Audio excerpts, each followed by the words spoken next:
Mas essa de 96 era fantástica. Charles Barkley, Karl Malone, Shaquille O'Neal, Grant Hill, Scott Pippen, Stockton, Penny Hardaway, Gary Payton, Red Miller, olha, pô, só fera. Era uma seleção, na minha opinião, aquele foi o Dream Team 2. B-Lab Podcast, um espaço dedicado à performance esportiva. Fala pessoal, sejam muito bem-vindos ao podcast da Basquete Lab. Esse podcast que é feito por mim, Gabriel Solé, preparador físico, e também pela Júlia Chimal, a nossa co-host. E hoje é um dia muito especial porque a gente está recebendo um atleta olímpico. A gente recebeu aqui o André Rato, armador da seleção brasileira, com muitos anos aí de seleção e de carreira também. A gente falou sobre o início dele, como era fazer a preparação física no Mangue, lá na Bahia. A gente falou também sobre como foi a experiência de enfrentar o Dream Team. Ele foi um cara que foi marcado pelo Gary Payton e enfrentou grandes nomes aí como Grant Hill, Penny Hardaway, Shaquille O'Neal. Então tem muita história sobre isso. E a gente falou também da relação que ele teve com o Oscar. Ele jogou muito tempo com o Oscar, foram uma dupla muito forte ali. E ele contou sobre essa relação e histórias com o Oscar que estão muito bacana. Então não deixem de ouvir esse episódio. A gente já sabe que os nossos podcasts são divididos em 4 quartos, cada quarto é um tema e todos eles estão sensacionais para quem gosta de história de basquete. Tem que ouvir, então já dá o start começando agora no nosso primeiro quarto.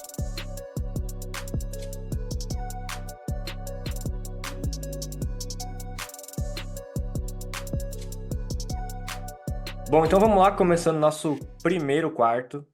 E eu queria saber de ti, Rato, se hoje em dia tu ainda pratica algum esporte. Bom, eu, na verdade, continuo jogando basquete, né? E engraçado porque quando eu parei de jogar, isso aos 40 anos, eu tinha prometido para mim mesmo que nunca mais eu ia pegar numa bola de basquete, né? Porque foram 20 anos como profissional e aquilo ali para mim, né, na minha cabeça já tinha dado, eu já estava pretendendo fazer triatlo, jogar futebol. E não demorou um mês. Eu tive um convite para participar de um campeonato master, campeonato brasileiro em Fortaleza.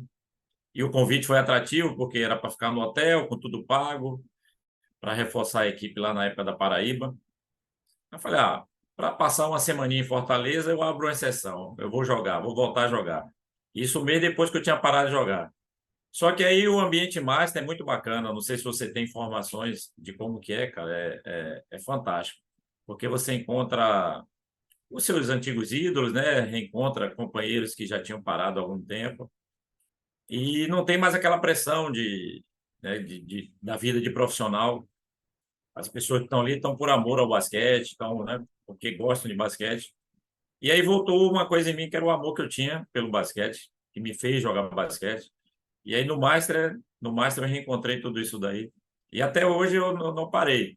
E aí eu disputo campeonato mundial, campeonato pan-americano, campeonato brasileiro. Durante o ano aí eu disputo 5, 6 torneios. E termina sendo bom para mim porque eu me cuido, né? Procuro me cuidar para poder estar bem para jogar esses campeonatos. E aí, junto com isso, a saúde agradece também. Então, para mim tem sido formidável. Eu continuo jogando basquete, agora puramente aí pelo amor mesmo.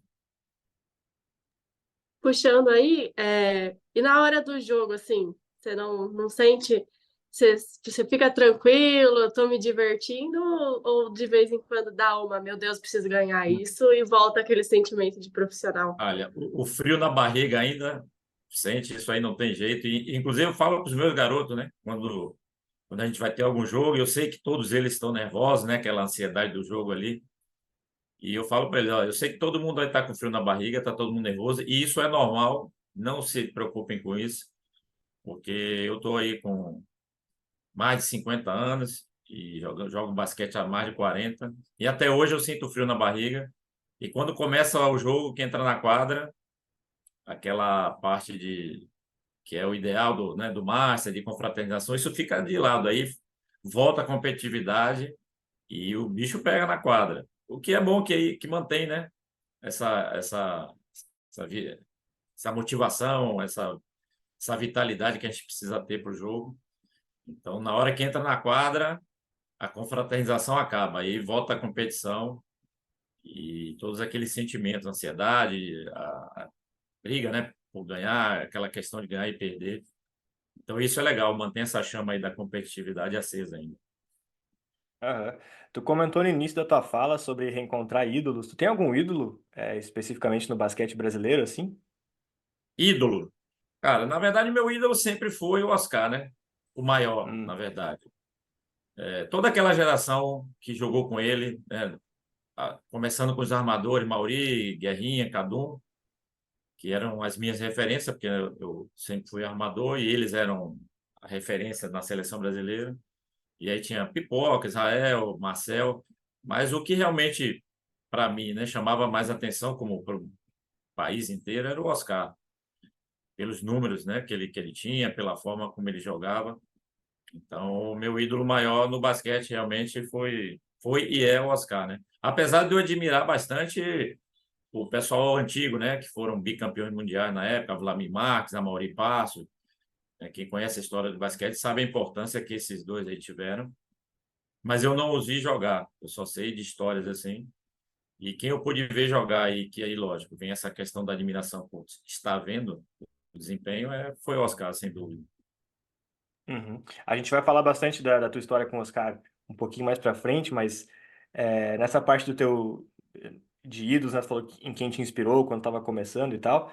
Como é que foi esse começo no basquete? Por que que tu começou a jogar basquete? Como é que foi teus primeiros passos Bom, ali na quadra? eu sou de uma família de basqueteiros, né? Como fala aqui na Bahia. Meu pai jogou, meu tio, que inclusive foi quem me ensinou a jogar basquete. Quem me ensinou os primeiros passos foi o meu tio, irmão do meu pai. E a minha tia também jogava, todos os meus primos jogavam. E por coincidência, assim, coincidência não.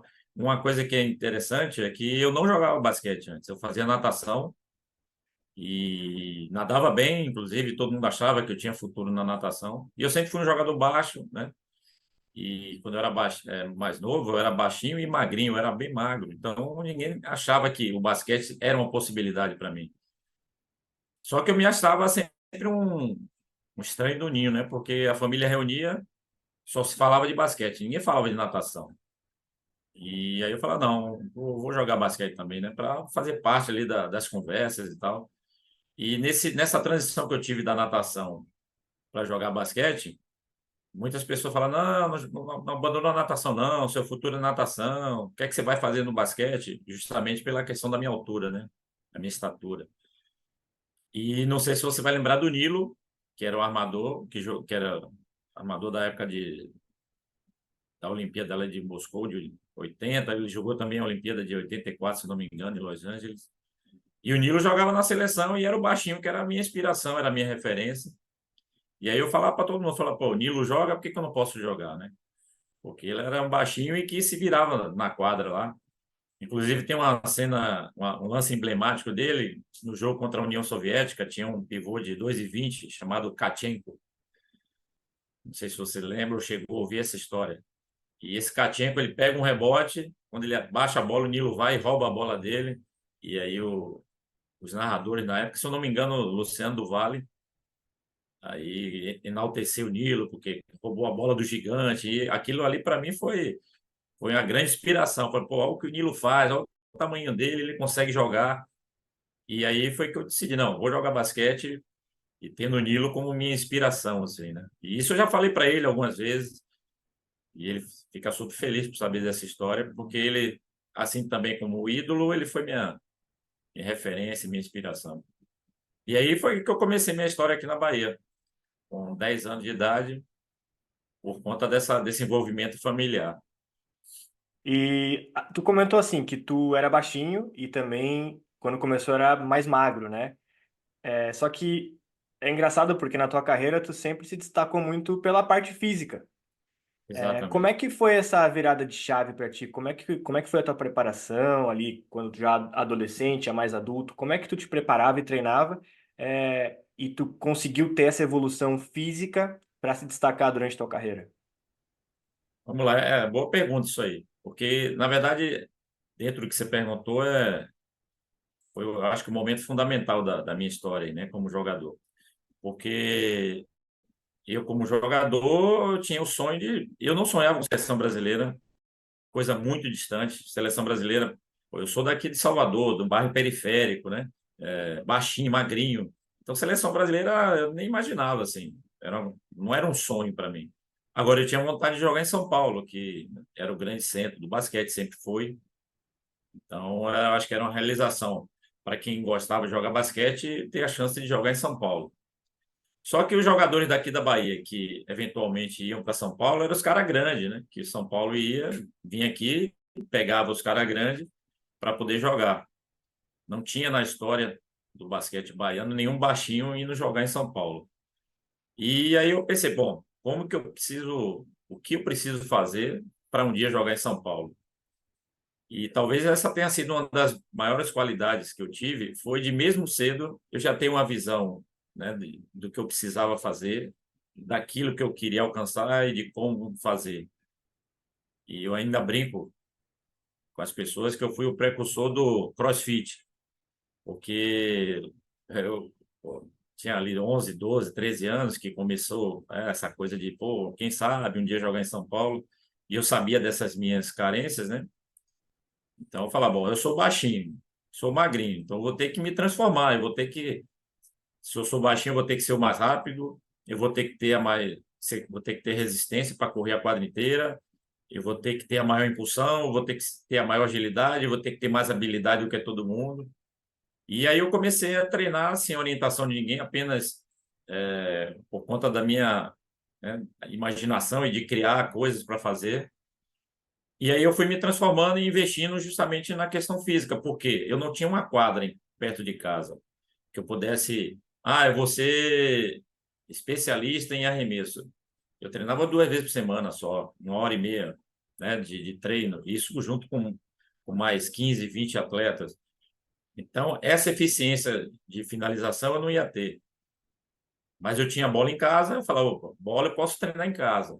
E a parte física, eu falei, olha, o que eu vou treinar, eu vou ter que superar todo mundo treinando fisicamente.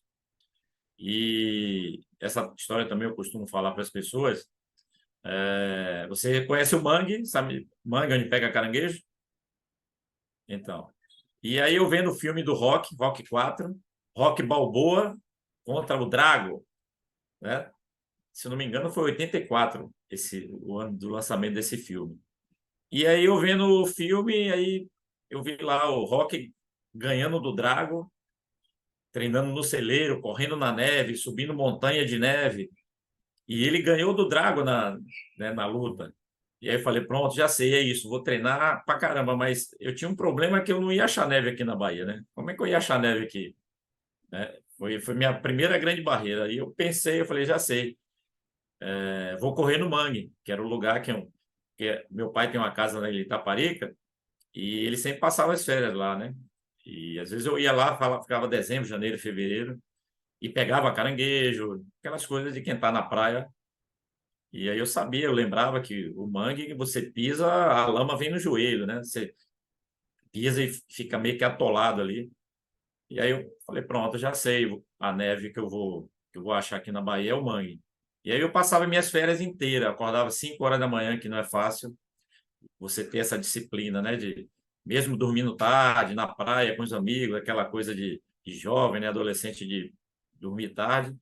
Mas eu acordava às 5 horas da manhã, que era o horário que o sol ainda estava, né? Ainda não estava tão quente.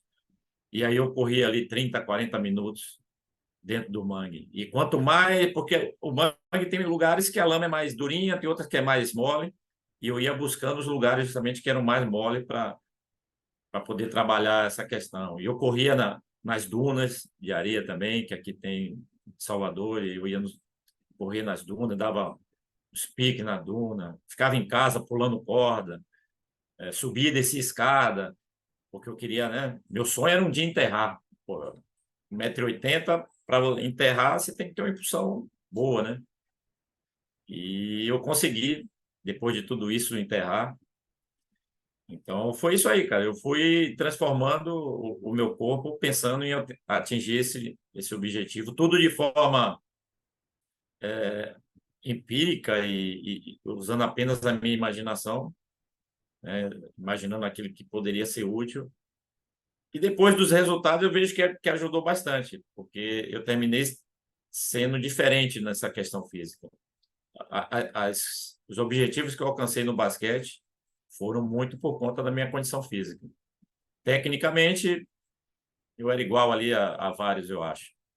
Mas fisicamente, onde eu superava, onde eu ocupava os meus espaços, onde eu me destacava, era tendo esse lado físico como um diferencial. Eu imagino que depois tu foi para São Paulo, né? Queria saber com quantos anos tu foi e como foi essa transição de parar de treinar no Mangue, se você sentiu falta, e aí trabalhar, com certeza, um trabalho totalmente diferente, né? Como foi a adaptação. Assim, o ritmo e a forma como se jogava aqui na Bahia era totalmente diferente de São Paulo, né? A intensidade do jogo era diferente. Evidentemente não tinha um mangue lá para eu trabalhar, mas eram treinos mais voltados para a quadra, e aí já tinha um preparador físico, né? Que fazia toda a orientação, eu não precisava mais ficar bolando exercícios assim. E foi uma época também que eu comecei a fazer musculação, e aí eu comecei a ficar mais forte.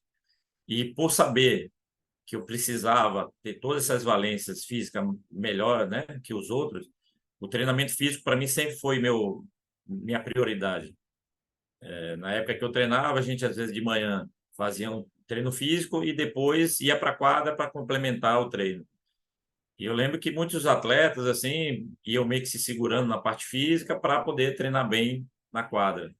E o meu era o contrário. Treino físico para mim era prioridade total. Eu acabava o treino físico realmente no meu limite, eu ia, dava o máximo que eu podia, e aí a quadra era apenas uma consequência, assim.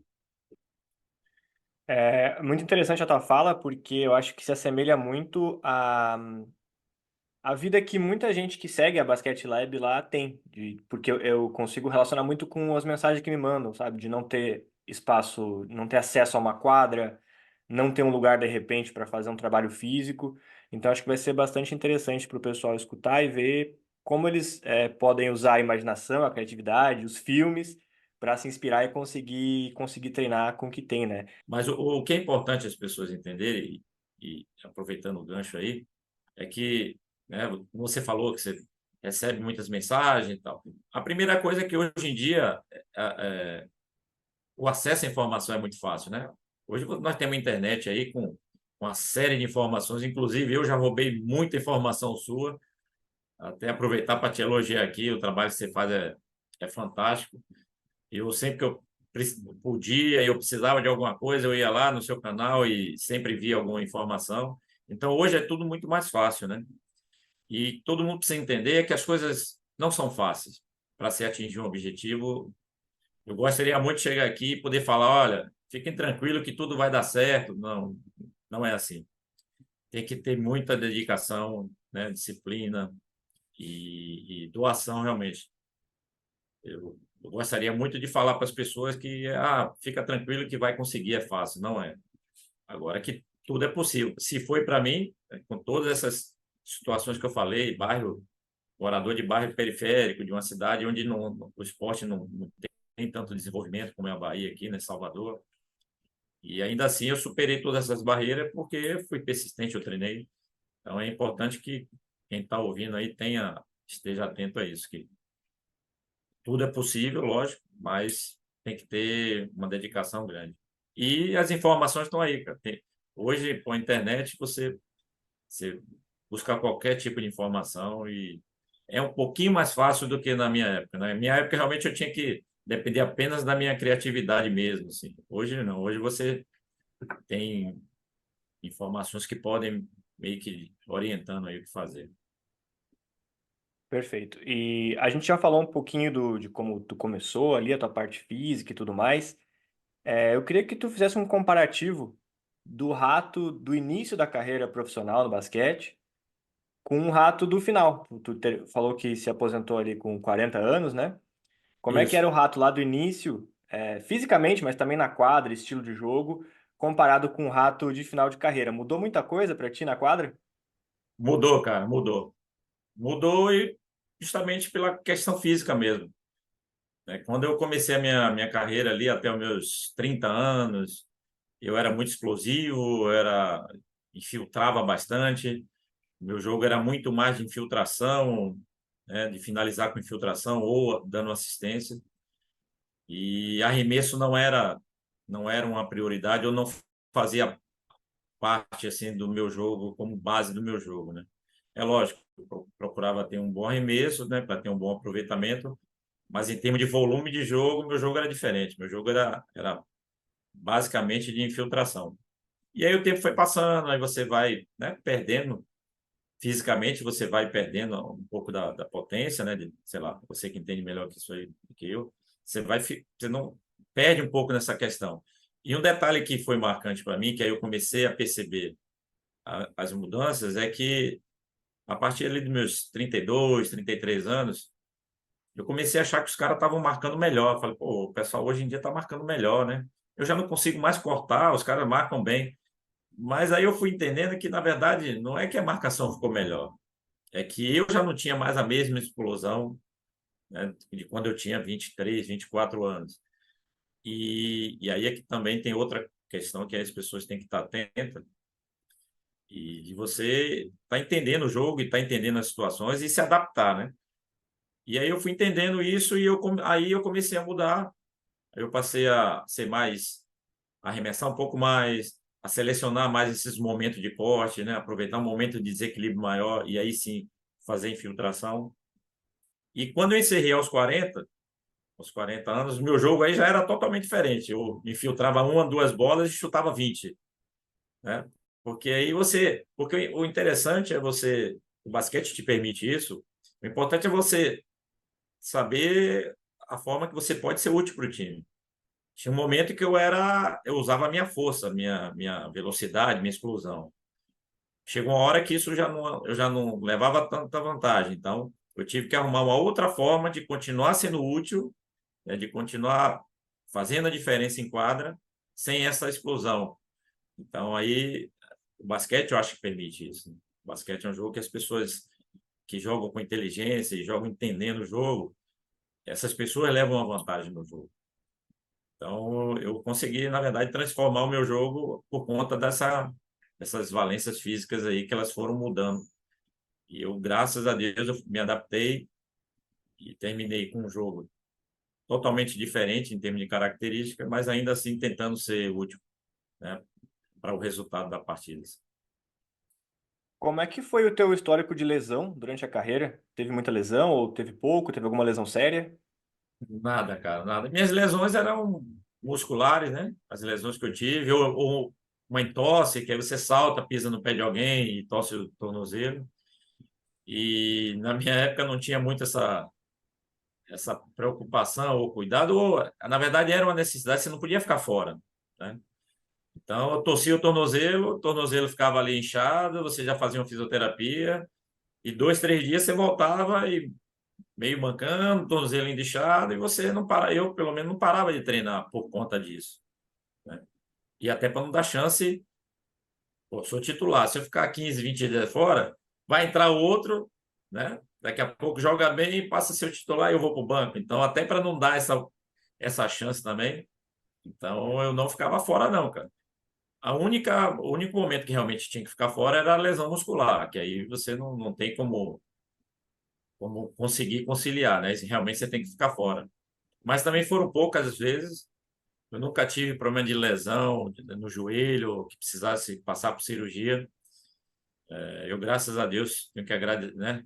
Botar as mãos para o céu, porque foram 20 anos como profissional e eu nunca passei por cirurgia nenhuma. E as lesões foram essas aí que eu te falei. Era lesão muscular, entorse, nada grave. Então, tenho que agradecer.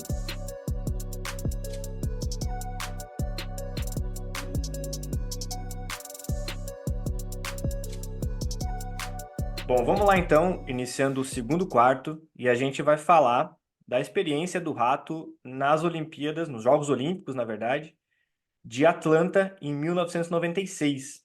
E a primeira coisa que eu queria te perguntar, Rato, é como é que é a experiência, assim, no geral, de estar dentro de um ambiente, de estar vivenciando uns Jogos Olímpicos? O que que foi isso para ti? O que que significa? Como é que é a sensação de estar lá? Cara, olha, eu vou te falar.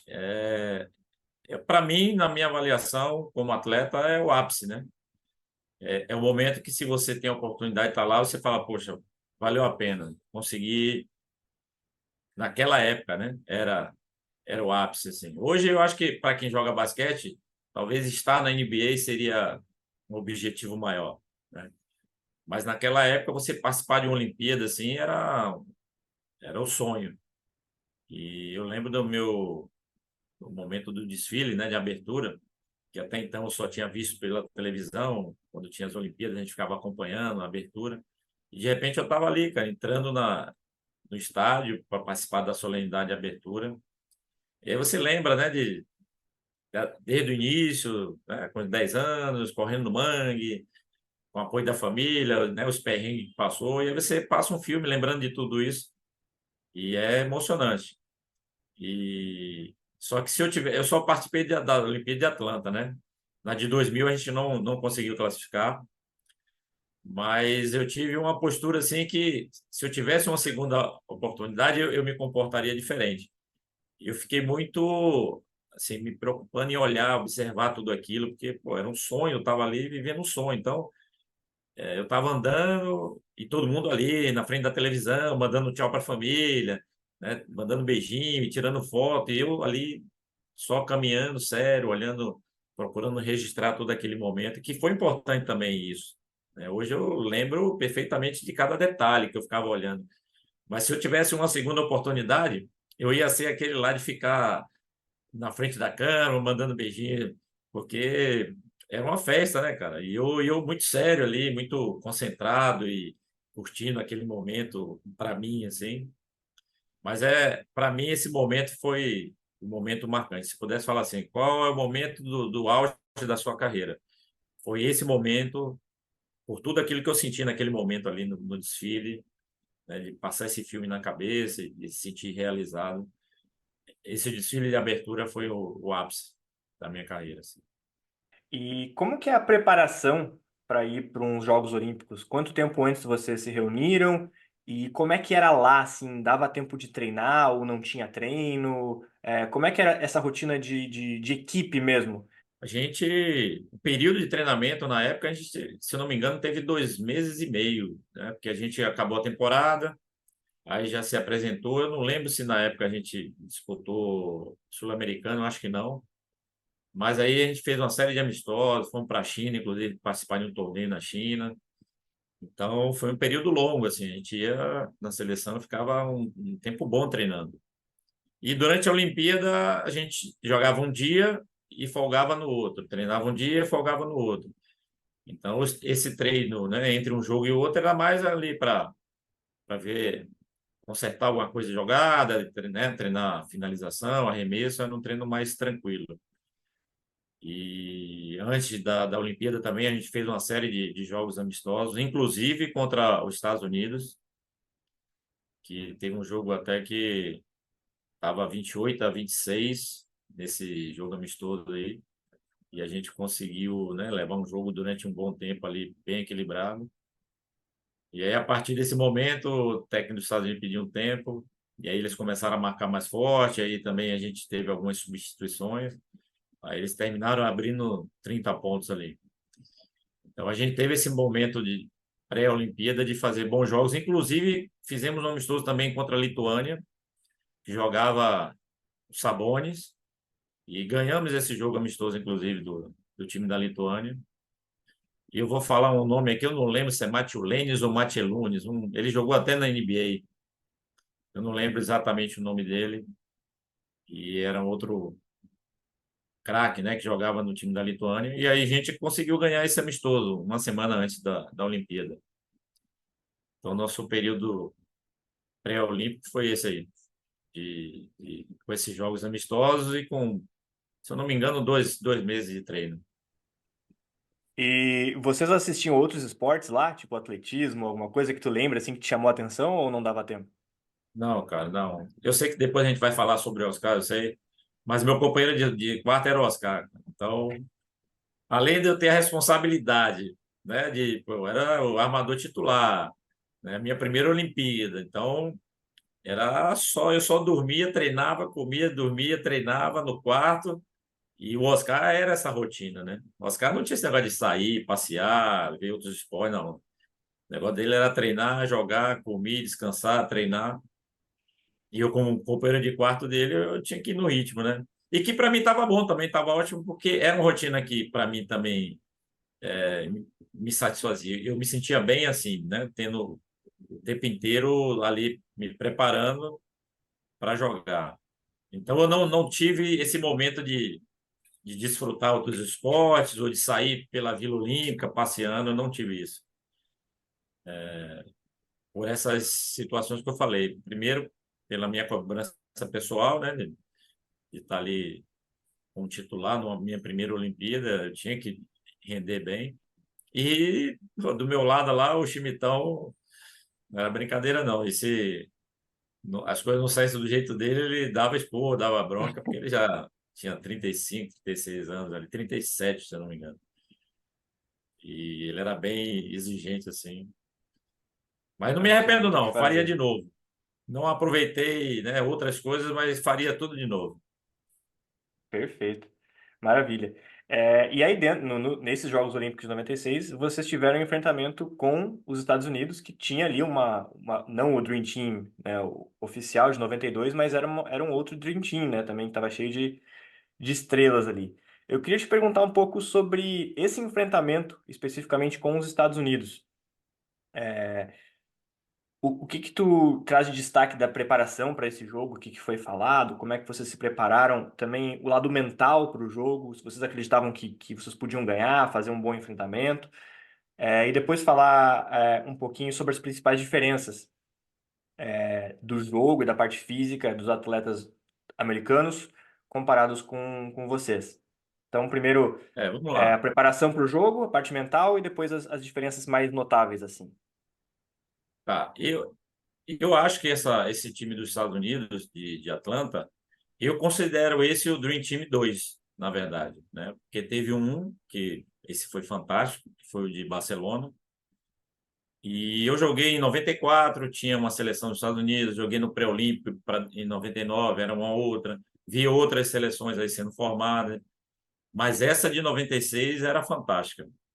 Charles Barkley, Karl Malone, Shaquille O'Neal, Grant Hill, Scott Pippen, Stockton, Penny Hardaway, Gary Payton, Red Miller, olha, pô, só fera. Era uma seleção, na minha opinião, aquele foi o Dream Team 2.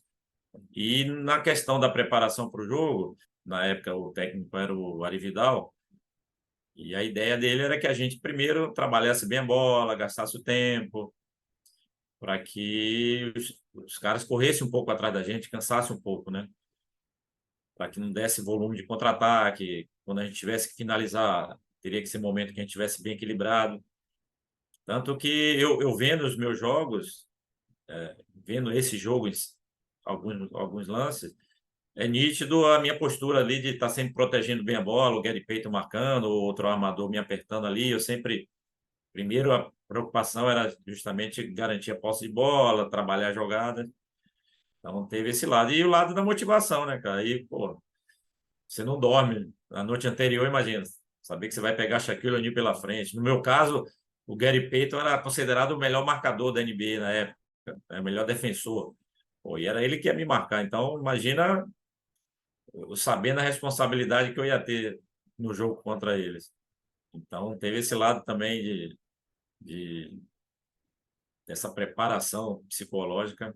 Para mim, particularmente, teve um peso muito grande, assim. E junto a isso, a satisfação, imagina, todos aqueles ídolos que você via na televisão, de repente tá ali dividindo a quadra e trombando com eles ali.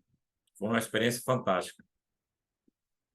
Eu queria te perguntar, tu falou do Gary Payton, eu ia perguntar justamente sobre isso, porque ele é conhecido por ser um grande defensor, né?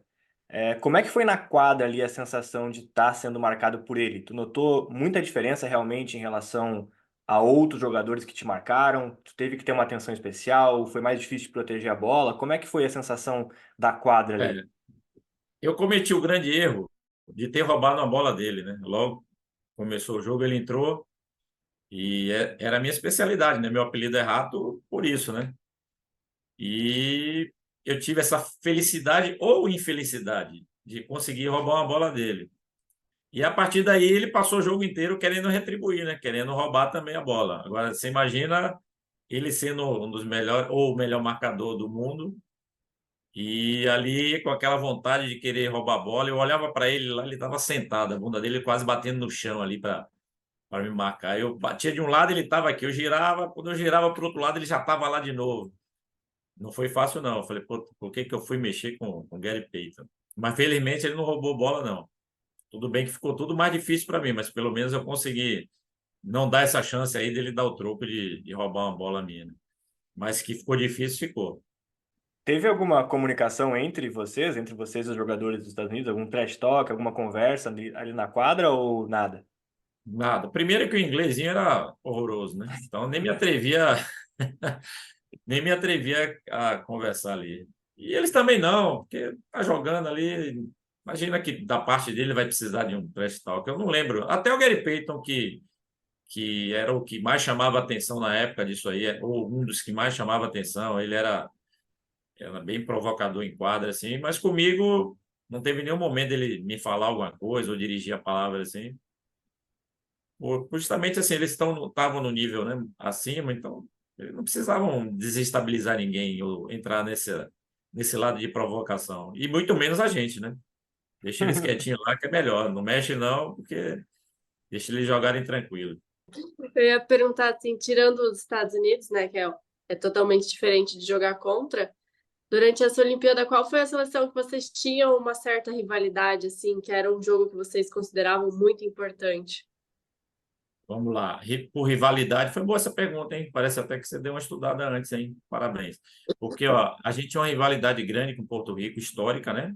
O Brasil e Porto Rico eram equipes assim que se equivaliam e tinham uma rincha já.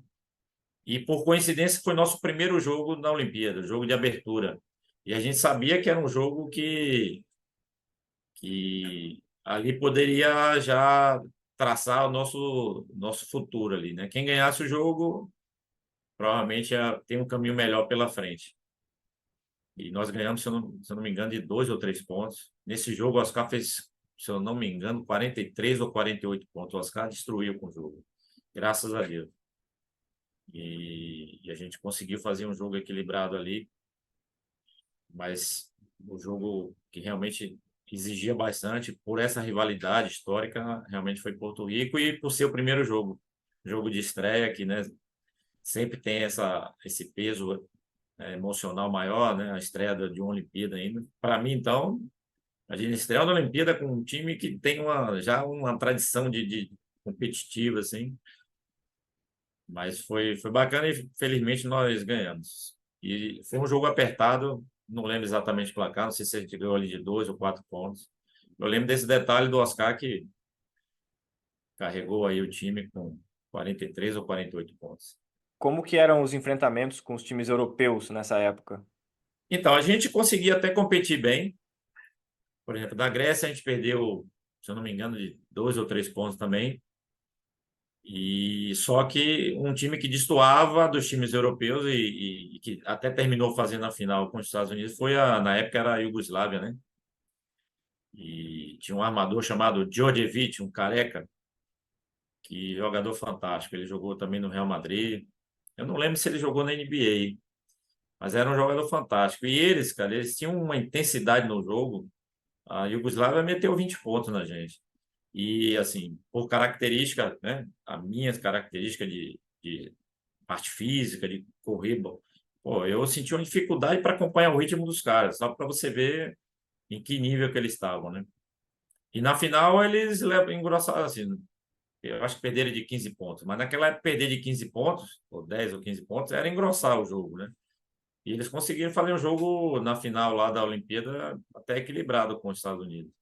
Então, a Iugoslávia, eles já tinham, né, essa característica de jogo, de intensidade, que foi o time da Europa que a gente teve dificuldade. Tanto que quando a gente ia participar dos torneios internacionais, eu lembro que eu sempre solicitava, né, principalmente para o pessoal da presidência lá da CBB, que a gente pudesse fazer jogos amistosos contra o time da Europa, porque a gente jogava sempre aqui, com a Argentina, né, com o Uruguai, ou com algum combinado de americanos que jogavam no Brasil, que é uma realidade totalmente diferente, né? E aí, quando a gente chegava nesses torneios internacionais, Campeonato Mundial, Olimpíada, aí a gente sentia, né, um período ali de adaptação, que era um basquete diferente, e a arbitragem também era diferente.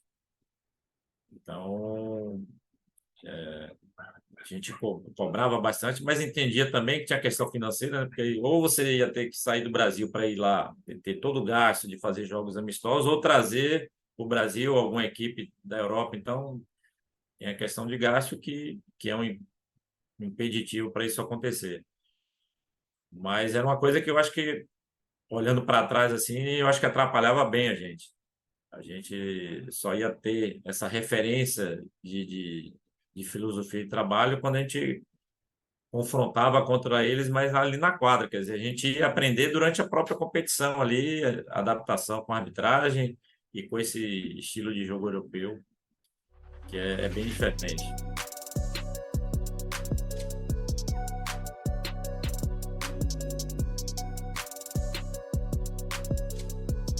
Bom, vamos lá iniciar o nosso terceiro quarto, então, e a gente vai focar em algumas histórias na relação aqui com o Oscar. E eu queria te perguntar, Rato, para a gente começar esse quarto, como que era dividir a quadra com o Oscar? Vamos lá. Oscar, assim, eu antes de jogar com ele, né? A gente sabia de muitas histórias, principalmente dessa questão de treino, né?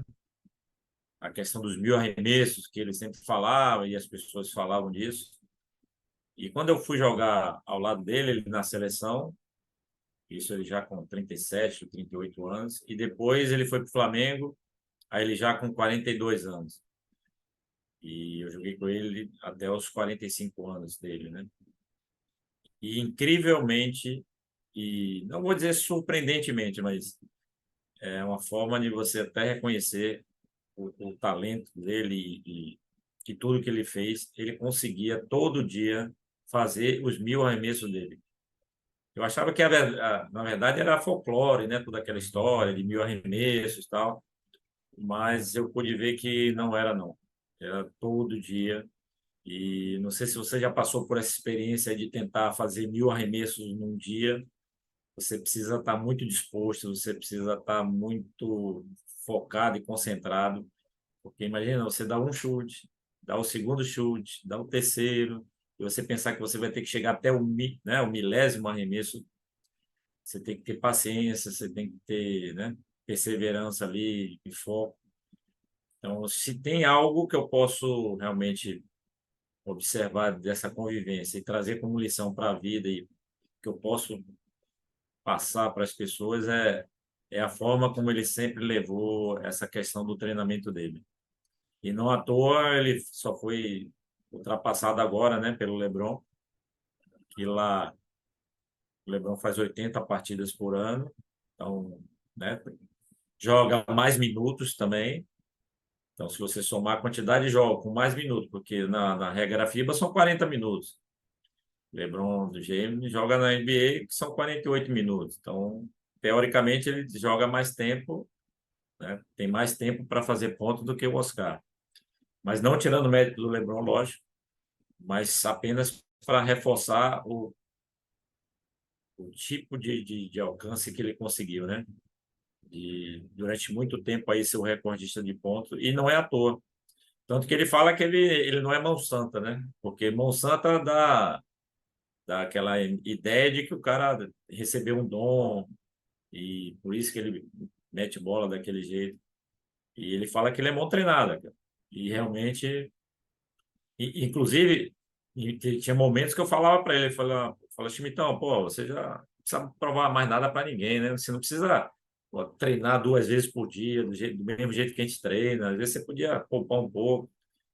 E ele fala, não, se eu ficar um treino sem treinar, vocês já vão falar que eu tô velho, que eu tenho que parar de jogar.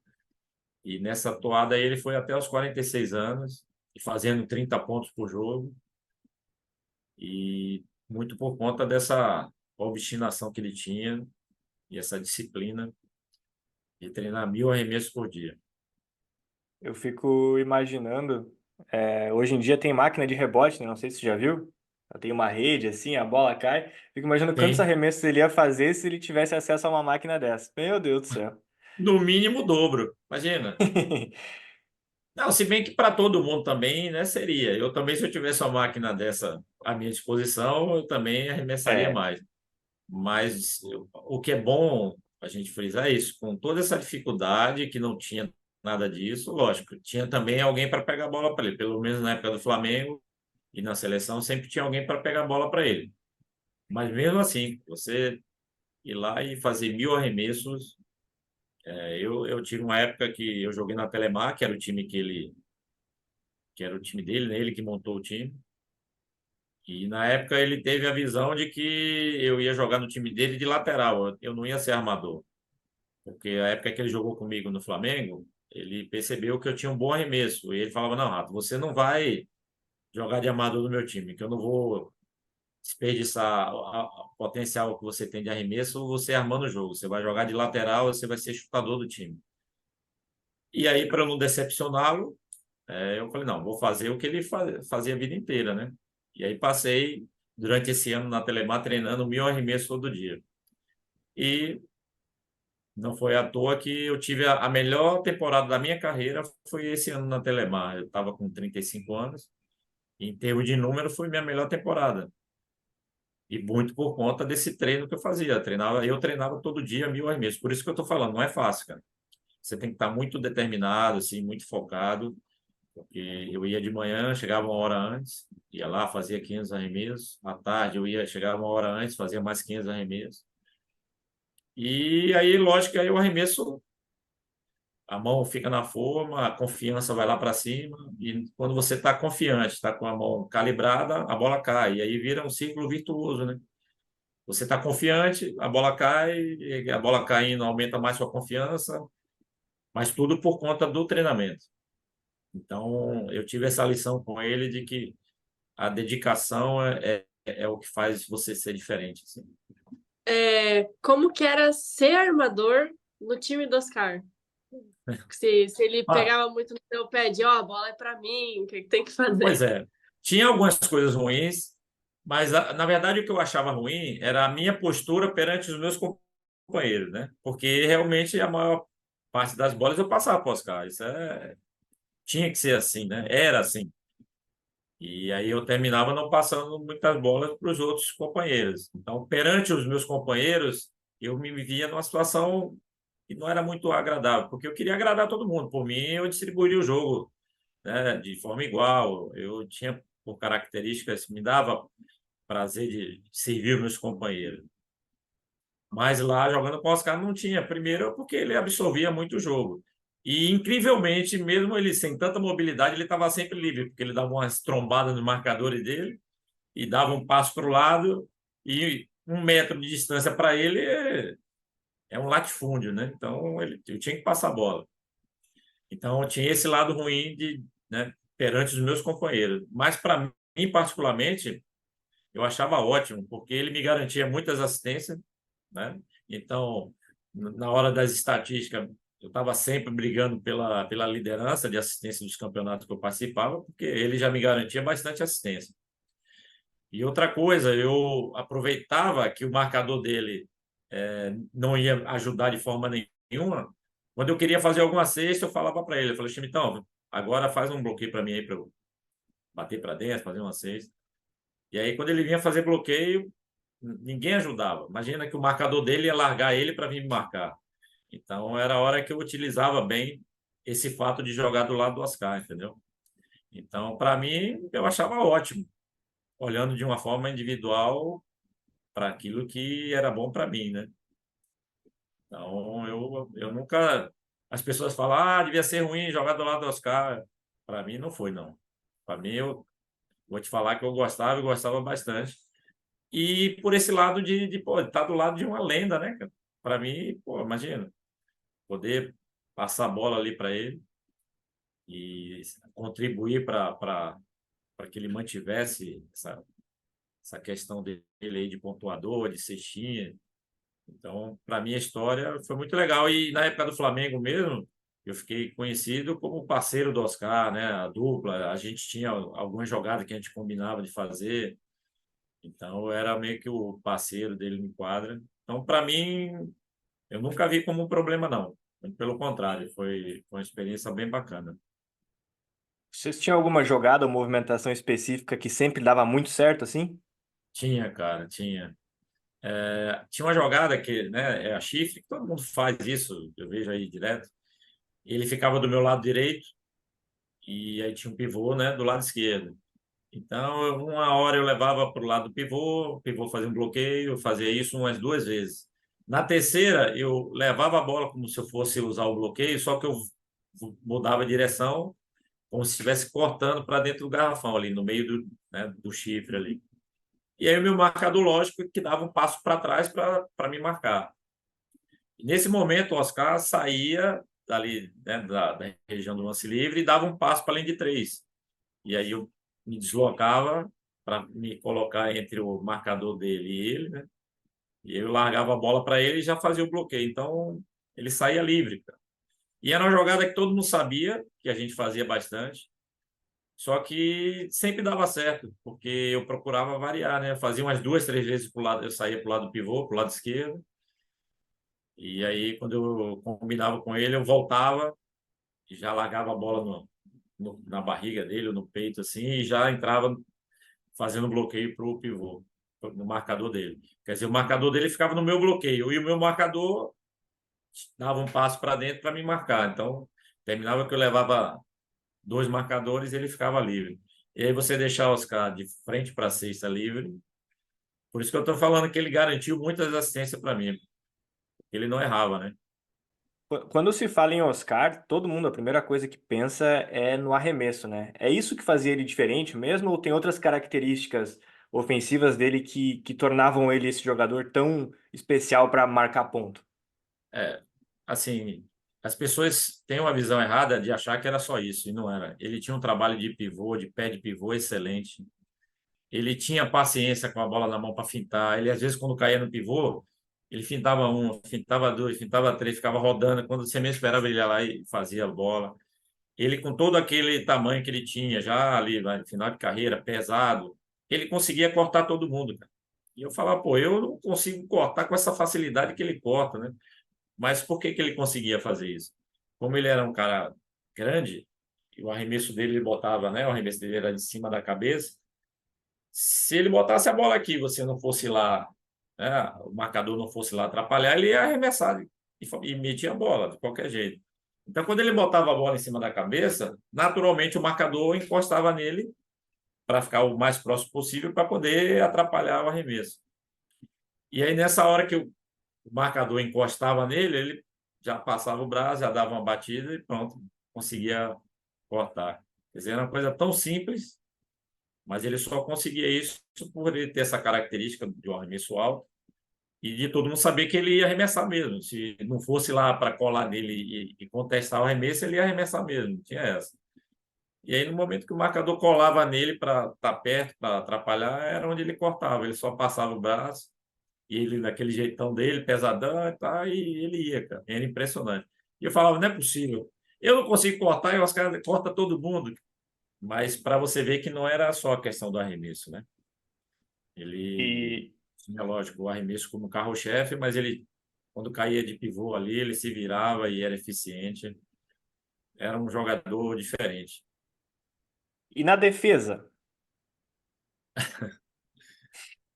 Ele falava assim, teve um treino que ele reuniu todo mundo no Flamengo e aí ele falou assim, pessoal, vocês têm que entender que vocês têm que me ajudar na defesa, cara. Porque no ataque eu vou ajudar vocês. Aí eu falei, não, ele agora vai dar uma risadinha, né? Ele vai estar brincando, não. E ele não deu risadinha coisa nenhuma, ele ficou todo mundo olhando pro outro assim, tipo, ó, a gente marca e ele ataca. Era mais ou menos isso. Mas porque ele sabia realmente que ele não tinha muita facilidade para marcar, principalmente lá, já, né, na época que eu joguei, pô, depois dos 40 anos, já pesado e tudo, é evidente que ele não tinha uma performance tão boa na defesa. E aí a gente tinha que tentar compensar isso com o trabalho ali de defesa. A gente tinha sempre a postura de ajudá-lo, né? quando ele pegava o marcador mais baixo, que aí tinha uma característica de cortar, a gente trabalhava essa questão de ajuda, que às vezes, imagina, eu quando jogava contra o Vasco, por exemplo, eu era o marcador do Charlie Bird. Imagina só, para marcar ele, só ele já é difícil, imagina eu tendo que ainda dar uma ajuda no Oscar para voltar para marcar ele. Então, era tudo trabalhoso, assim. Mas a gente fazia com o maior prazer, porque a gente sabia que realmente no ataque ele ia fazer a diferença. E já falando em Oscar, vou até contar uma história aqui. Teve um jogo contra o Vasco, que a gente ia jogar no domingo de manhã, no Maracanãzinho contra o Vasco, só que na sexta, tanto o Vasco como o Flamengo, a gente jogou fora de casa, né? A gente teve que viajar. E aí no sábado de manhã, a gente chegou no aeroporto e coincidiu de chegar junto. E em voos diferentes, mas no mesmo horário. Aí entramos lá no local para pegar as bagagens e o pessoal do Vasco pegou as bagagens um pouco antes da gente. E aí, no que eles estavam indo embora, passaram pela gente, cumprimentando, e aí um dos garotos do Vasco, um desses garotos falou: aí, velhão, a gente se encontra amanhã. Aí ele falou: velhão? Vocês vão ver o velhão amanhã, vou fazer 50 contra vocês. Aí os garotos saindo dando risada assim: ah, beleza, beleza. Aí nesse jogo ele fez 55 pontos, cara. Não dá pra Eu brincar acho com o que homem. E eu vou te falar, foi um dos jogos que eu olhei, eu tava do lado dele, assim, que eu olhei e falei, não é possível o que ele tá fazendo. Às vezes tinha dois em cima dele, ele metia a bola, às vezes três ele metia a bola, e não tinha jeito. Isso os melhores marcadores, né? Rogério, aí o Vargas, Sandro, os caras tudo grande marcando ele, e ele metendo bola, e ele fez, não fez os 50 não, ele fez 55. Ainda Já deixou deixou mais 5 de 5 bônus. aí. É, os caras foram mexer com ele ali. Então ele é diferente, cara. Esse jogo mesmo, dentro de quadra, foi um momento que eu fiquei olhando assim, falei, cara, como é que ele faz isso? Um dos jogos que eu me emocionei de estar do lado dele, assim. Como é que tu lidou com a questão do tumor no cérebro que ele teve? Cara, eu tava em casa e aí eu tava vendo noticiário na televisão e aí, o Oscar foi internado no Einstein e tal, com câncer no cérebro. Aquilo, porra, foi uma bomba para mim, né? Eu falei, pô, câncer no cérebro, pô. Já pensei o pior, né?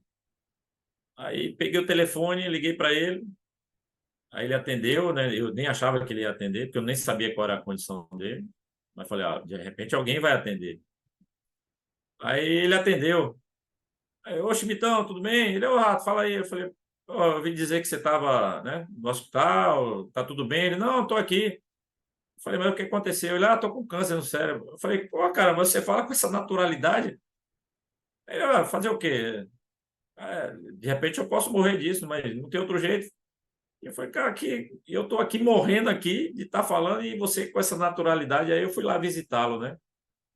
E a força dele, eu acho que para enfrentar tudo isso, é que talvez levou ele a. Ele até já comunicou isso, né? Que ele abandonou o tratamento, que ele até foi confundido, porque pensa, pô, o cara largou o tratamento. Não, ele parou porque foi considerado já curado do problema. Mas só com muita determinação, a força dele, e a começar por isso aí que eu estou te falando. Eu achava que no telefone eu ia encontrar o cara lá mal, se lamentando, e ele tranquilo, falando, né, do tratamento que ia fazer. Ele falou: esse bicho aí para ganhar de mim vai ter trabalho, porque o tratamento que tiver que fazer, eu vou fazer ao pé da letra. Tiver que tomar um remédio a 8 horas e 1 minuto, eu vou tomar as 8 horas e 1 minuto. Ou seja, ele ia ter a disciplina ali de fazer o tratamento de forma correta. E hoje ele está curado, cara, de uma coisa que difícil, viu? Eu tenho amigos que são, inclusive, neurocirurgiões e falam que estão meio surpresos assim, com a recuperação dele pelo grau, né, que chegou o tumor dele no cérebro. Aí eu só posso crer que é essa força dele, essa determinação, assim, e hoje ele está, felizmente, né, curado, graças a Deus. Uhum. Vocês parecem que vocês têm uma relação bem massa, assim, né? Bem saudável. Tu acha que essa se construiu por semelhanças que vocês têm? Tu acha que ele era uma pessoa... Foi de fácil convivência para ti, de construir essa amizade assim? Ah, para mim é ótimo, assim. Ele é meu padrinho de casamento, né? Uhum. Inclusive, assim, eu casei por causa dele. Para minha esposa é Deus no céu e Oscar na terra, porque na época lá do Flamengo, assim, eu já tinha uma filha, né, com a minha esposa, mas a gente não era casado, a gente morava junto mas não era casado oficialmente. E aí uma vez num bate-papo na mesa, né, a gente estava após um jogo, a gente foi jantar, eu conversando com ele e ele só escutando a conversa da minha esposa com a esposa dele, né? E aí minha esposa falando que a gente não era casado e tal. Às vezes ela ia nos lugares e era vista como mãe solteira, né? Porque na hora de preencher ficha era solteiro. E aí ele falou: como é que é? Vocês não são casados? Aí a minha esposa: não. Ele: que falta de respeito, cara, você tem que casar. Aí eu falei: não, Oscar, pô, juntado com fé, casado é. Não precisa casar. Ele: não, falta de respeito, você vai ter que casar. Eu falei: que casar o quê? Ele: não, você vai casar. Aí ele já falou: Cris, a esposa dele, né? Já combina com a Madaí, vocês têm um mês para casar. Você pode programar que vocês vão casar. Falei: para com isso, vou casar, porque resultado, um mês depois eu estava casando. As duas arrumaram a festa lá, organizaram tudo. E aí, lógico, né? Não poderia ter um outro padrinho que não fosse ele, né? Então, para minha esposa, não fale mal do Oscar na frente dela, não, porque ela vai brigar. E a gente sempre se identificou com muita coisa, assim, né? Ele gostava de futebol pra caramba, eu sempre gostei muito de futebol, né? Eu jogava futebol bem, tanto que quando ele inventava, né, de jogar futebol, ele me colocava sempre no time dele para passar a bola para ele no futebol também. Não era só no basquete, não. Futebol também eu vivia dando assistência para ele. Então ele gostava de futebol, sabe? Jogo de botão, futebol de mesa. Eu sempre gostei muito e ele também. Então a gente era companheiro de quarto e aí a gente ficava falando de futebol de mesa, de botão. Aí no Rio ele comprou uma mesa de botão oficial, colocou no apartamento lá. Então no nosso dia de folga a gente ficava lá jogando botão. Enfim, a gente tinha uma amizade bem próxima, assim, na época do Flamengo, de frequentar a casa dele, estava sempre próxima, né? As nossas esposas se davam bem também. Então, eu passei por vários processos com ele, né? Primeiro ídolo, depois passou a ser companheiro de equipe, e depois amigo e compadre, né? É um cara que eu devo muito a ele, assim, porque não só para mim ele foi muito bacana, como para minha família também, né? Cuidava da minha filha, da minha esposa, procurava ter gente, sempre a gente por perto, assim. Uma vez ele nos convidou para ir para a casa dele em Orlando, né? Bem do lado da Disney. E a gente foi para passar 15 dias. E nesses 15 dias, minhas reservas foram embora, né? Não sei se você já foi na Disney, mas o consumismo lá é altíssimo. Então, as reservas que eu tinha nesses 15 dias foi embora. E aí eu falei para ele: Oscar, o voo é amanhã, vamos lá fazer o check-in hoje e tal. Ele falou: não, você não vai fazer check-in, não. Eu falei: não, cara, precisa não fazer, estou indo embora amanhã. Ele falou: não, você não vai embora, não, você vai ficar aqui até o final do mês. Aí eu falei: pô, Oscar, mas peraí, eu me programei só para 15 dias. Ele: relaxa, você vai ficar aqui até o final do mês. Aí minha esposa e minha filha, imagina, adoraram. Mais 15 dias lá em Orlando, na Disney.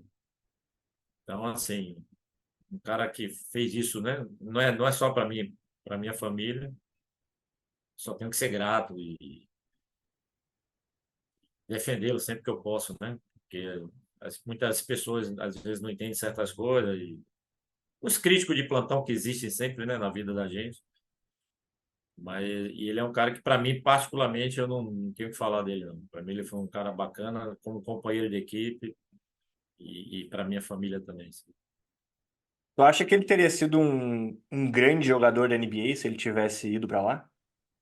Com certeza, conhecendo essa determinação dele aí, se ele já treinava normalmente aqui ou na Itália, onde ele passou, na Espanha também, na NBA ele ia querer ser destaque também, cara. Ele não ia se contentar em ser mais um.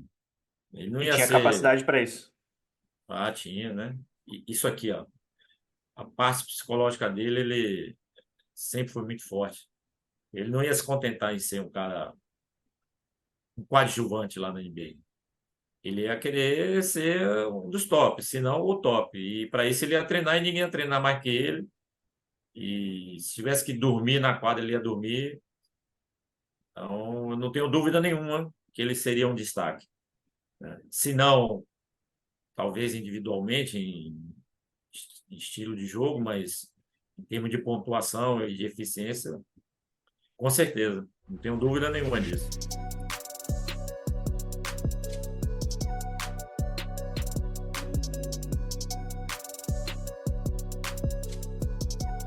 Como tu define a função de um armador quando tu jogava para a função do armador agora? Vamos lá. Quando comecei a jogar, ainda era 30 segundos, né, de posse de bola.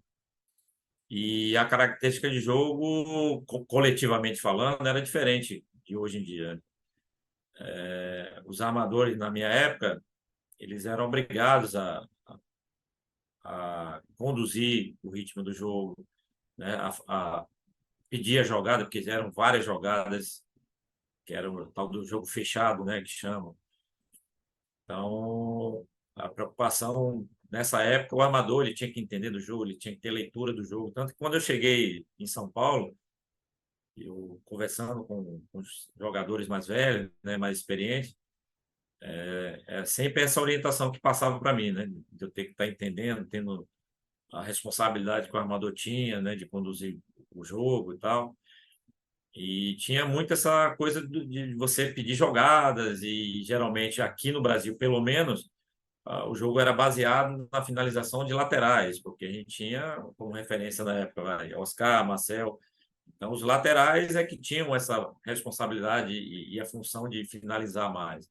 Então, as jogadas eram basicamente pivô, fazendo os bloqueios para os laterais saírem, para estar em posição de arremessar, e o armador, né, municiando essa jogada. Basicamente era isso.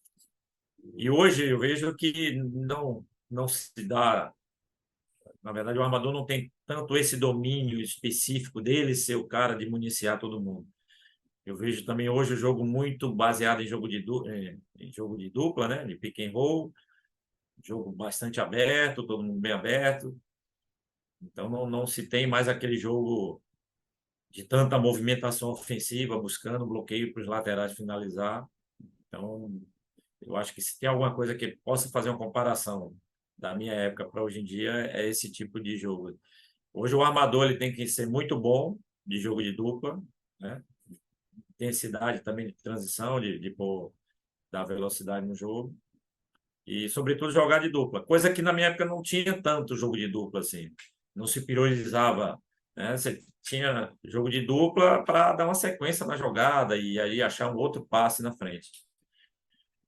E hoje eu vejo o jogo baseado no pick and roll, né? O jogo de dupla. Eu acho que basicamente é isso aí. O teu jogo seria muito diferente hoje em dia, ou tu acha que tu conseguiria desempenhar bem no basquete atual? Olha, eu acho que para minha característica de jogo, eu acho que hoje eu jogaria melhor, né? Porque hoje é muita transição, é um jogo de muita intensidade, como eu falei, jogo de pick and roll, jogo aberto. Então, para a minha característica, ia procurar estar sempre jogando de dupla e estar infiltrando, e aí sim achar os passes, dar mais assistência. Porque na minha época era muito jogo mais cadenciado, mais travado, né, de mais movimentação. Então, individualmente era ruim para o armador, nessa questão de se destacar individualmente. Então, eu acho que para minha característica de jogo, que, como a gente já falou aqui, né, era voltado mais para a condição física. Eu acho que se eu jogasse hoje, eu acho que eu teria mais, talvez um destaque até maior do que da época que eu jogava. Bom, entrando na nossa parte final, né, que é mais um bate-bola agora para a gente ir fechando, eu queria que tu citasse, se tu conseguir, citar três jogadores que tu jogou contra ou a favor e que mais te chamaram a atenção fisicamente, parte da preparação física, e por quê, né? Qual característica que te chamou a atenção desses três jogadores? Na parte física, você está falando, né? Parte física, especificamente. Ó, eu vou falar um Shawn Kemp. Shawn Kemp, eu joguei contra ele no Mundial de 94. Ele naquele auge dele lá no Seattle, né? Cara, e o que ele fez na quadra, assim, você podendo estar presente e ver a dinâmica dele em quadra, a forma como ele se deslocava e saltava, era uma coisa impressionante, assim, sabe? E aí você viu o físico, né? Agora não, quem vê ele hoje em dia não diz o atleta que ele foi. Cara, você olhava fisicamente, você ficava impressionado. Então, eu acho que esse Essas, foi ente- um. essas, essas enterradas que os caras estão fazendo hoje em dia, ele já fazia tudo naquela época já. Não, não, impressionante. Impressionante. É, eu tive o prazer de jogar do lado, que é o Alex Garcia, que ele é um pouco maior que eu, cara. E o que ele faz, ele marca pivô, marcou Antetokounmpo, ele já marcou LeBron James, né? E tudo que ele conseguiu aqui no basquete, muito por conta desse lado físico dele aí, privilegiado. E quer saber, não é porque ele malhava pra caramba, não, porque quando eu joguei com ele em Brasília, eu imaginava que ele devia ser um monstro na academia, né, cara? Fala, esse cara na academia deve puxar ferro, deve ser. Aí ia lá, não fazia muito esforço, não. Aquele físico dele é natural mesmo, é a constituição dele. Cresceu cortando cana, né? Pois é, cara, é impressionante. Mas o irmão dele, que é um pouco mais alto, né, era mais cheinho, mais gordinho, mas você via que era uma estrutura forte também. Mas o Alex é impressionante. E um terceiro, cara, um terceiro. Eu vou falar de um cara que aliava físico com técnica, que era o Dexter Shawls, um americano que jogou em Franca 92, 93, e ele era amador de 1,87 m, 88, mas forte, muito forte. Mas eu não falo forte de musculatura, não. A estrutura dele era larga, sabe? Perna forte, e o que jogava era uma coisa impressionante. Ele fazia 40 pontos e fazia os outros fazerem 30, o outro fazia 20. Foi o melhor americano que eu vi jogar aqui.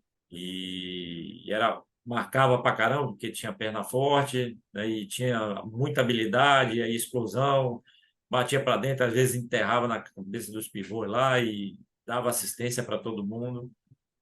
Então, esse Dexter Charles aí, eu acho que ele aliava força física com uma técnica também impressionante.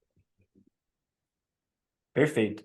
E agora eu vou te pedir para montar uma seleção de jogadores agora que jogaram contigo. E essa seleção vai ser o Rato de armador e mais 4 jogadores. Então, 2 alas e 2 pivôs Bom, aí. aí você me deixa numa situação difícil, né?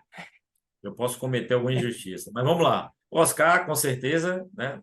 Do meu lado. Eu tive grandes laterais, né? Para falar a verdade, assim. Zanon foi um deles. Caio Cassiolato, Jeff, Paulinho Vilas-Boas, Chuí. Mas eu acho que o Rogério eu colocaria como um cara diferente aí, Rogério Klaff, Gaúcho, Rogério Cláudio. porque todo mundo, né, esperava na época quando ele surgiu que ele fosse o sucessor do Oscar, né? Mas o jogo dele era diferente. Ele era um jogador que, quando ele podia, era o jogo oferecia para ele fazer 30 pontos, ele fazia, mas ele não se limitava a isso, né? Ele era um cara que dava assistência, que fazia o jogo girar, ele tinha muita consciência do jogo, marcava bem. Então, assim, por tudo que ele conquistou, né, que foram vários títulos, mas sobretudo a consistência que ele dava para o time. Então, o Rogério eu coloco aí na lateral. E agora tá faltando pivô, né? Ou não precisa ser pivô também? Um ala pivô e um pivô, né? Cara, eu vou pro Pipoca e Josué. Pipoca e Josué. Até porque são meus irmãos, assim, os dois. Pipoca foi meu companheiro de time e de quarto durante muitos anos, de seleção e tudo, e é um irmão que eu tenho também. E o Josué também. Josué foi meu companheiro na seleção juvenil. A nossa identificação de amizade já começou nessa época aí, em 88, quando a gente foi para a seleção juvenil. E aí depois a gente foi, né, jogou na seleção junto e depois em equipes. Então é outro que eu tenho uma amizade grande e que essa amizade se tornou irmandade. Então até por esse lado eu boto eles aí como nos 5 titulares. Mas não é só isso, né? Não é só pelo lado da amizade, que eu também tive outros grandes amigos, pessoas bacanas. Mas o que eles foram como jogadores, assim, Pipoca era fantástico, né, cara? As coisas que ele fazia em quadra, de toco, de enterrada, assim, era impressionante. E o Josué, pela qualidade que tinha, era um cara que jogava de pivô ali, de costas para cesta, mas ele era como se fosse um armador ali, ele achava todo mundo, era um jogador muito técnico e desequilibrava na época dele, assim. No auge dele, o Josué era bem diferente. Então é isso aí. Eu armando, Oscar de um lado, Rogério do outro, não recebendo tanta bola quanto o Oscar, né? Porque eu ia passar mais bola para o Oscar. E Josué pipoca lá para pegar rebote, Josué para dar os ganchinhos dele na hora decisiva lá. Seriam esses aí. Perfeito. Ficou um baita time aqui. E para a gente fechar, Rato, conta um pouquinho sobre o que tu está fazendo hoje em dia, como é que tu está desenvolvendo o teu trabalho, como é que tá o teu envolvimento com basquete hoje em dia. Eu voltei para Salvador depois de 33 anos e eu sempre tinha, né? Sempre tive na minha mente quando eu voltasse para cá, dar um retorno para o basquete, né? O basquete me proporcionou tudo e projetos sociais seria uma forma de retribuir isso. E hoje eu estou com um trabalho em 4 escolas públicas, que é onde realmente tem a carência, né, das crianças aí que tem realmente a necessidade que se apresente o esporte para elas. A gente sabe que o esporte é uma ferramenta, né, que inclui, né, que transforma, enfim, todas essas coisas que o esporte proporciona. Então eu tive a oportunidade de fazer isso, que está me dando pô, muita alegria, muito prazer em fazer isso. E tenho também, né, as escolas de basquete. Eu tenho em 2 escolas e no clube também. E sou técnico da Uninasal. A gente, no ano retrasado, a gente foi disputar o Júbis, fomos vice-campeões e aí conseguimos o acesso. A gente estava na série B. Aí a gente conseguiu esse acesso para a divisão especial. E é isso. Estou mexendo com basquete, graças a Deus. E tento passar um pouco, né, de tudo isso que eu vivi, as experiências, os conhecimentos que eu adquiri. O meu objetivo agora é isso, é trabalhar com basquete e passar o maior conhecimento possível aí. Bom, então é isso, pessoal. A gente encerra por aqui. Agradecer de novo a Júlia por participar como a nossa co-host aqui novamente. Eu que agradeço estar de volta, né? Depois de um pouco afastada. Prazer. Não é sempre que a gente tem a oportunidade de conversar com o atleta olímpico. Valeu e agradecer muito ao Rato pela participação, dividir as histórias dele com a gente, os momentos de inspiração, de motivação, de treinamento. Acho que foi muito válido e acho que vai enriquecer muito aí todo mundo que tá ouvindo e que tem esse sonho de jogar, de repente jogar na seleção e de repente, por que não, também participar de alguma Olimpíada, né? Eu, primeiro, agradecer, né, a oportunidade de estar aqui. Júlia, obrigado aí pela presença, pelas perguntas. E dizer para você, Gabriel, que você é um cara que merece todas as reverências possíveis, porque o trabalho que você faz nas suas redes sociais aí de passar conhecimento, de fazer com que as pessoas tenham esse acesso, como eu te falei, que eu não tive, né? Eu tive que buscar esses conhecimentos pelo meu próprio, né, intuição e criatividade, enfim. E o que você faz, com certeza você ajuda e muito aí. Como eu já te falei, eu mesmo já peguei muitas coisas aí de você. Então, só te parabenizar e enaltecer seu trabalho aí, que você continue brilhando. E quando você vier em Salvador, vamos fazer esse trabalho aí, cara. Vamos ver se a gente consegue levar os seus conhecimentos aí para uma quantidade grande de pessoas aí.